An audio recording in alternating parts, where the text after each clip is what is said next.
ওই তিস্তার কঙ্কালার মরুভূমি থাকবে না।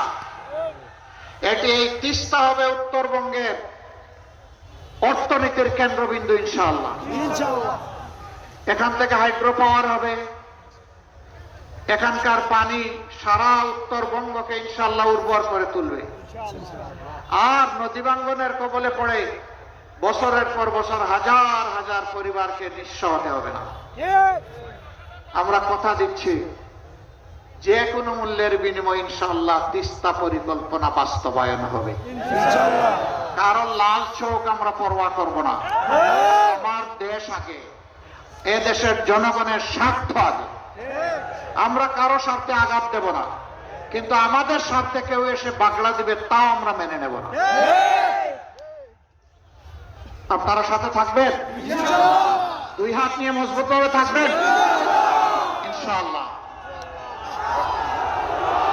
প্রিয় ভাইরা, এখানে অনেকগুলা যৌক্তিক দাবি রয়ে গেছে। বুড়িমারি স্থলবন্দর আধুনিকায়ন, এটা আধুনিক হলে তো বাংলাদেশই লাভবান। এরপরে আছে বুড়িমারি থেকে লালমনিরহাট হয়ে রংপুর পর্যন্ত 4 লেনের রাস্তা। আমি এই রাস্তা দিয়ে ঘোরাফেরা করেছি, মাঝে মাঝে মনে হয় এটাকে রাস্তা নাকি সাগর, এইরকম ঢেউ খেলতে থাকে। অসুস্থ রোগীর এখানেই যান কবজ হয়ে যায়। কেন? উত্তরবঙ্গ কি কারো সৎ মায়ের সন্তান যে তাকে উপেক্ষা, অবহেলা, অবজ্ঞা করতে হবে? আমরা কথা দিচ্ছি এই বঞ্চিত এলাকা থেকে ইনশাআল্লাহ বাংলাদেশের বিসমিল্লাহ।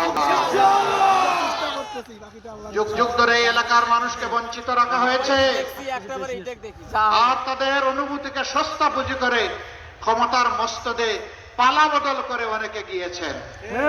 জনগণের দিকে তাকানোর সময় 5 বছরে একবার হয়, আর বাকি সময় জনগণকে তারা চিনেন না। আমরা সেই বসন্তের কুকিল না। আমরা বিপদেও আছি, আমরা সুখের সময়ও আছি। আমরা বিপদের সময় দেশ ছেড়ে চলে যাই না, আমরা মাটি কামড়ে পড়ে থাকি, মাটি কামড়ে পড়ে থাকবো ইনশাআল্লাহ। আমরা এই দেশবাসীর বুকেই আশ্রয় চাই, বিছানা চাই। উন্নত কোনো বিশ্ব আমাদের প্রয়োজন নাই। বাংলাদেশে আল্লাহ দান করেছেন, এটাই আমাদের জন্য যথেষ্ট। এখন এখান থেকে চলে যায় কেন? যায় নিজেদের তৈরি করা ফেসিবাদের যন্ত্রণা যাতে বুক করতে না হয়। যায় মনে করে এই দেশ নিরাপদ নয়, যায় মনে করে যে এই দেশ উন্নত নয়। তো উন্নত হতে বাধা দিয়েছিল কে তোদেরকে? তোরা তো পালাক্রমে দেশ শাসন করলি, তো আমার দেশটাকে দেশ হিসাবে গড়লি না কেন? এদেশের মানুষ তোমাদেরকে দেখেছে ভাই, অনেক দেখেছে। এবার একটু বিশ্রামে যাও, এবার একটু আমাদেরকে সুযোগ দাও। আমরা কথা দিচ্ছি, আমরা বসন্তের কুকিল নয়, আমরা ইহ জগতের বন্ধু, আর পরজগতেও আল্লাহর কাছে বলি যে আল্লাহ সেইখানেও বন্ধু বানাইয়া রাখি। আমরা গলায় গলায় ধরে থাকবো ইনশাআল্লাহ তাআলা লাজিম, আমরা কাউকে ছেড়ে যাব না। আরো অনেকগুলা দাবি এখানে, সবগুলা ন্যায্য। আমরা ঘোষণা দিয়েছি উত্তরবঙ্গকে ইনশাআল্লাহ আমরা কৃষি শিল্পের রাজধানী হিসাবে গড়ে তুলব। তখন কর্মসংস্থান যেমন হবে, সারা দেশ উপকৃত হবে। দেশের উৎপাদিত শস্য এবং বিভিন্ন পণ্য ইনশাআল্লাহ শুধু দেশের চাহিদা পূরণ করবে না, বিদেশেও রপ্তানি হবে।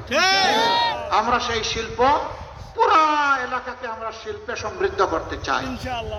আপনারা শুধু দোয়া করবেন, কথা যা দিচ্ছি আমাদেরকে যদি আল্লাহ তাআলা এই দেশ সভার সুযোগ দেন, আমরা যেন আপনাদেরকে ভুলে না যাই। আমরা যেন আপনাদেরকে আমাদের হৃদয়ে, আমাদের কলিজায় শক্তভাবে, মজবুত ভাবে ধারণ করতে পারি, সেই দোয়াটা আপনারা করবেন। এখানে আরেকটা কথা, এই ভাই আসতে রে, বসেন। ওই পিছনে যারা আছেন বসেন, একটু ধৈর্য ধরেন না, তারা পেশাগত দায়িত্ব পালন করবেন, আর বাকিরা যারা ওই দায়িত্ব নাই তারা বসেন, সবাই বসে যান।